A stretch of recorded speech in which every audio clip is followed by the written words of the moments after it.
Praise the lord అండి. దేవుని దయ వల్ల మీరందరూ క్షేమంగా ఉన్నారని ఆశిస్తున్నాను. ఇప్పటి వరకు మనం మత్తయి సువార్త 18వ అధ్యాయం వరకు చదువుకున్నాం కదండి. ఇవాళ మిగిలిన కొన్ని వచనాలు చదువుకునే ముందు ఒక చిన్న ప్రేయర్ చేసుకుందామండి. మహాపరిశుద్ధుడు అయిన యేసయ్య నీకే వందనాలు తండ్రి. నాయన యేసయ్య, ఇంతవరకు మమ్మల్ని సజీవ లెక్కలో పెట్టి నాయన యేసయ్య నీ గురించి మాట్లాడుకునే అవకాశం ఇచ్చినందుకు నీకే వందనాలు తండ్రి. యేసయ్య, ఇప్పుడు మీ గురించి మాట్లాడుకోబోతుండగా ఎక్కడే తప్పు మాట్లాడకుండా యేసు నామములో నా నోటి మీకు కంచే కావాలండును కాక ఆమేన్. యేసు నామములో మా అందరికీ నీ వాక్యాన్ని అర్థం చేసుకునే కృప కలుగును గాక ఆమేన్. యేసు నామములో అడుగుచున్నాం తండ్రి, ఆమేన్. మత్తయి సువార్త 19వ అధ్యాయము 1వ వచనం నుండి.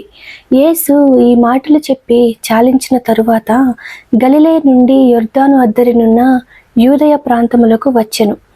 బహు జనసమూహములు ఆయనను వెంబడింపగా ఆయన వారిని అక్కడ స్వస్థపరచెను.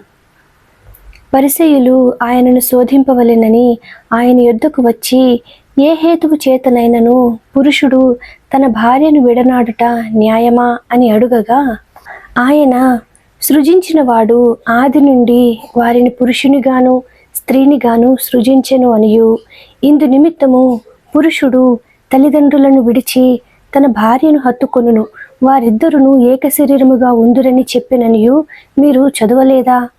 కాబట్టి వారికను ఇద్దరు కాక ఏక శరీరముగా ఉన్నారు కనుక దేవుడు జతపరిచిన వారిని మనుష్యుడు వేరుపరచకూడదని చెప్పెను కదండి. ఇక్కడ ఏమని చెప్తున్నారండి? దేవుడు జతపరిచిన వారిని మనుషులు వేరు చేయకూడదు అనేసి అంటున్నారు కదండి. కానీ మనం గమనిస్తే కొన్ని వివాహాలు దేవుడు జతపరచకపోయినప్పటికీ కూడా మన స్వచిత్తానుసారంగా మనం చేసుకుంటాం కదండి. చేసుకొని కొంతమంది ఎన్నో ప్రాబ్లమ్స్ని కూడా ఫేస్ చేస్తూ ఉంటాం కదండి. మరి దీనికి పరిష్కారము మనము దేవుని చిత్తానికి విరుద్ధంగా చేసుకున్న వ్యక్తిని విడిచిపెట్టడమే అని మనలో చాలా మంది అనుకుంటాం కదండి. కానీ ఆ విధంగా జరగడం కూడా దేవుని చిత్తం కాదు కదండి. కాబట్టి మనం ఏం చేయాలండి? దేవుని చిత్తానికి విరుద్ధంగా మనం చేసిన పనిని బట్టి మనం పశ్చాత్తాపడి దావీదులాగా దేవుని దగ్గర ప్రార్థించాలి కదండి. ఆ విధంగా ప్రార్థించినప్పుడు సమస్తాన్ని సరిచేయగలిగిన దేవుడు మనకి వివాహ జీవితాన్ని కూడా సరిచేస్తారు కదండి. ఆ విధంగా పశ్చాత్తాపడి దేవుని నుండి క్షమాపణ పొందుకొని మన జీవితాన్ని సరి చేసుకునే కృప యేసు నామములో మనందరికీ కలుగునుగా ఆమేన్.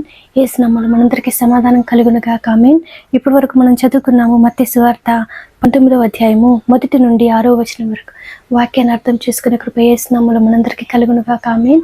యేసు నామములో మనందరికీ సమాధానం కలుగునుగా ఆమేన్. Praise the lord.